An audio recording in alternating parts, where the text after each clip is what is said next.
TheSmartLocal.com.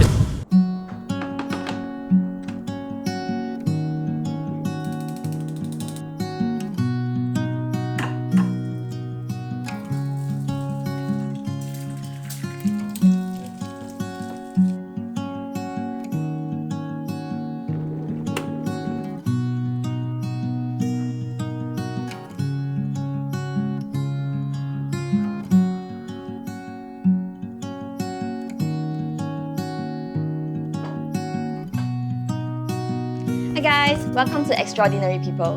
In this series, we profile Singaporeans who are leaders in their respective fields and find out what makes them truly extraordinary. Today, we'll be meeting a pioneer in creating sustainable building materials. What do these eggshells and coffee grounds have to do with it? Let's find out.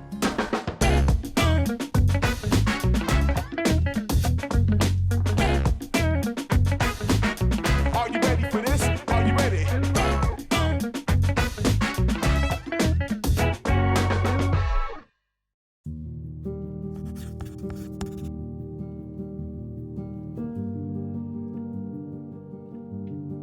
My name is Jodie Monteiro. I am the director and creator of Clay.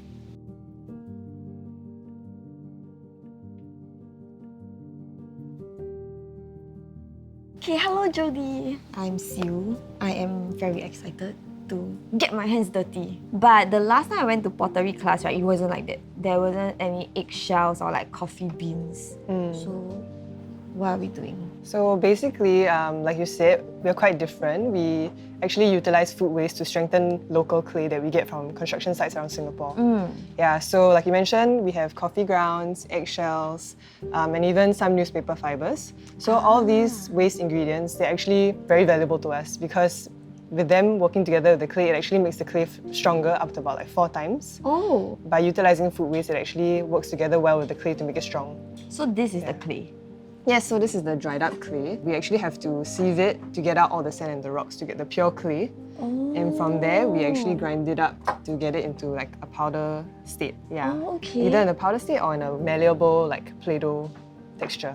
Then this is the coffee being grinded up. Yes, so this is coffee after it's been ground up using like a grinding machine. And then this is the powdered eggshells as well. Ooh. So yeah, that's how it looks like after it's ground up. This is just a newspaper lah. It looks a bit like what you find in your vacuum cleaner. So, are we gonna grind things up now? Yes, we are. Okay. Okay, so first up, which one are we gonna grind? Okay, so we're gonna grind up the eggshells first. So Okay. these have already been washed and dried. So yeah, we collect this from like cafes, restaurants. Sometimes homeowners will just help us to also store it aside and they'll drop it off here. Oh, so nice. Yeah, my family also. So we're gonna start pouring it in. So do you want to pour? Yes. You can pour about like half of this amount. Now we're gonna try and cover it up. Okay. So you just have to make sure that it's tightened properly. If not, it might be a bit Fly out. dangerous. Yeah, and then you just hold the bottom and twist it. Okay. Yeah, just a few times will do. I'm holding Okay. just in case I get shocked. Okay, okay. Ready? Yep. 3, 2, 1.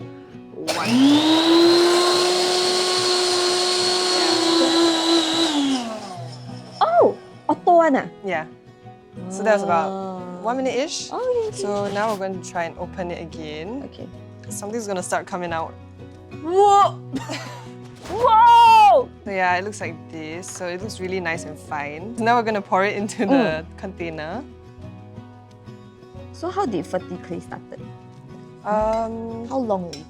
Actually, it's been about maybe 2.5 years since like it came about. And how it came about was during my last year of like uni, I didn't manage to get an internship position, and I was studying interior design at the time. Oh. Yeah, so the industry was also a bit like wonky during that time, in the sense that like I just wasn't very sure whether or not I wanted to enter into it.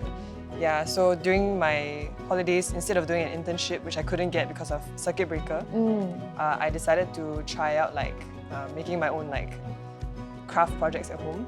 And pottery was something that I've always been interested in. It's just that it's very inaccessible because it's expensive usually. So you started grinding at home during circuit breaker? Yeah, Oh! pretty much. When I went back to school, I had to take part in a design competition. because I didn't get to do an internship. So it's kind of like to make up for the lost credits, you know. Then I found that people were seeing value in the ideas that I had for Clay. So they recommended me to like pitch it for that competition. I didn't win that competition, but even after I graduated, LaSalle started this entrepreneurship program for creatives to kind of get them to bring their projects to like greater heights. Yeah, to think of it from a more entrepreneurial point of view instead of always as a designer. So that's why it got me thinking like, can I actually turn this into a business? So I tried out. I took part in different like startup competitions, and my first one we actually won. It was a blessing to win that competition because it was my first time ever taking part in a startup competition. I'm so used to like just pitching my design projects, right? So yeah, we managed to win, and it was at an international scale. Whoa! Yeah.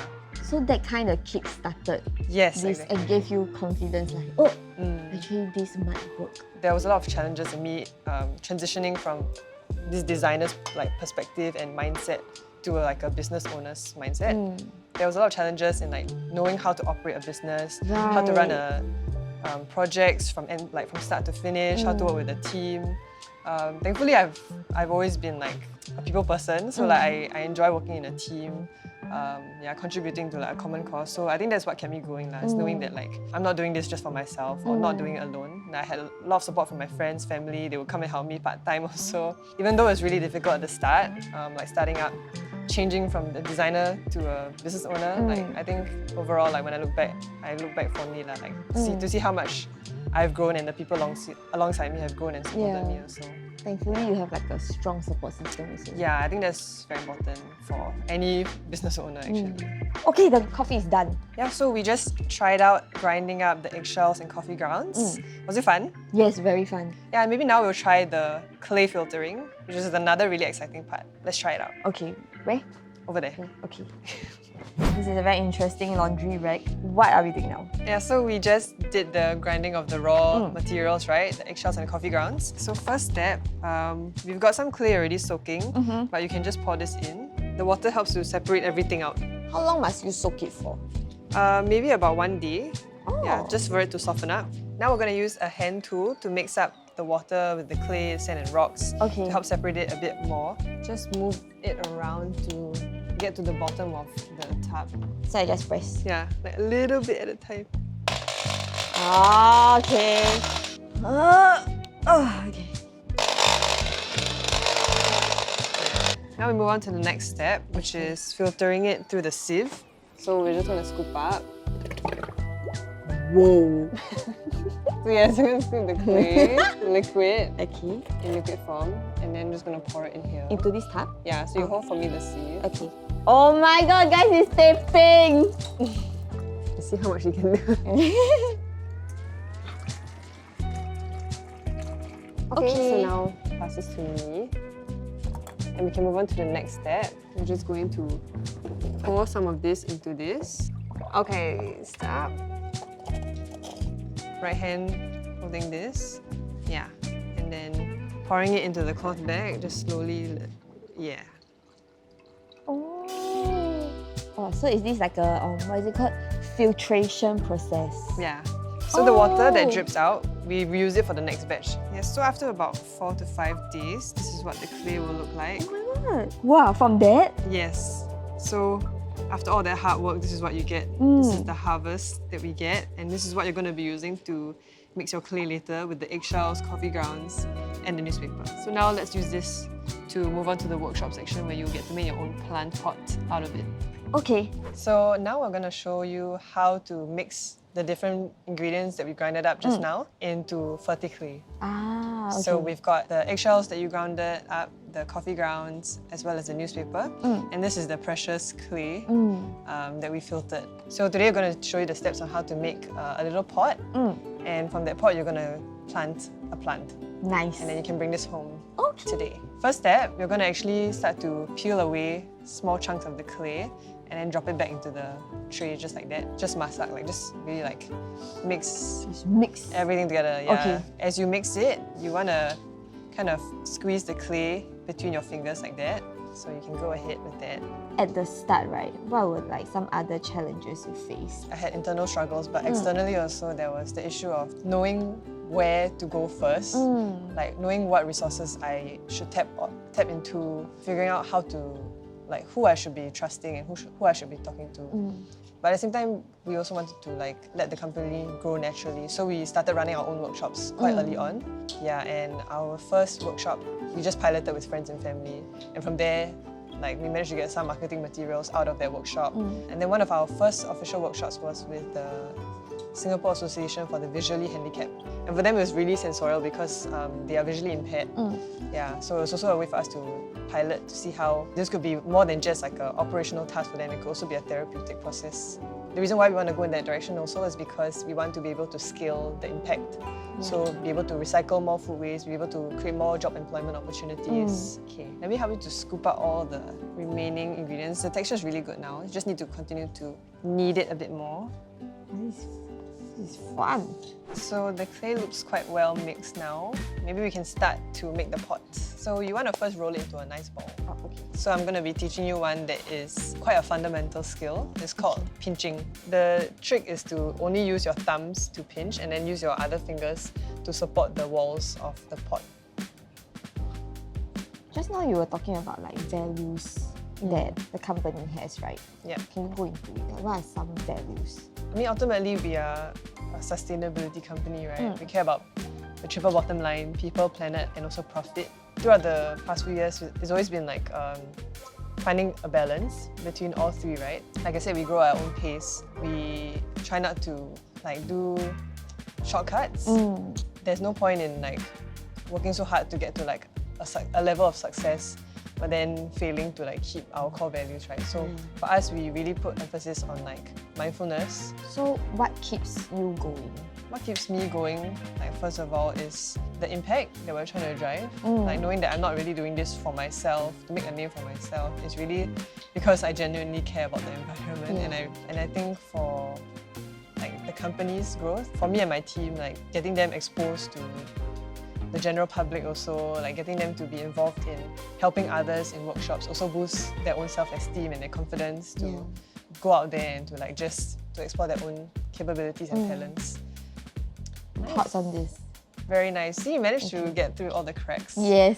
So then, what are your future plans? Right now, because we've been getting more corporate orders, and I think that's been quite fun for us because they're usually quite bespoke. Yeah, so we have the liberty to explore different kinds of designs, and that helps us to push the boundaries of the clay to see like how we can apply it in so many different ways. So that's the goal. Yeah, I think that with the materials that we're using also, like we're quite interested in going into like affordable housing also. How can we use these materials for instances where they need like quick dwelling spaces to be built or temporary shelters. Yeah, so that's something else that we are trying to work towards as well. Okay, almost done. Okay. I think it's good. Yeah. So next up is planting time. Yes, so we're gonna add some soil first at the bottom. You can just pour a little bit in. Okay. Okay. Okay. And then just gonna add in the plant. So I'll help you hold it up, Okay. and then you help me to put the soil around it. Okay. Wow, I think good choice of the stones. Lucky I never go for the colourful one. Not the aesthetic, a bit contrasting. And then I'm going to spray a little bit of water. You can just spray around the soil. Okay. Yeah. Done! Bum ba ba ba bum. Bum ba ba bum. Hello. Apparently Money it helps it worth. too. Penny. Oh, sorry. Penny. I guess you want money. Pennyworth. Yay! Yeah. Good job. Thank you so much. Hope you found it fun. Yes, I did. Thanks to Jodie, I've learned so much about clay and mid-cycle recycling. It's exciting to hear her share about what Ferti Clay can do as well as the plans for the future. It is really inspiring interacting with someone like Jodie who is chasing what she believes in and changing the world in her own way. Thank you for watching this episode of Extraordinary People. Don't forget to like, share, subscribe, ring the notification bell and watch our other videos over there. Bye! Say bye to money. No penny. Penny worth. No penny what? Penny.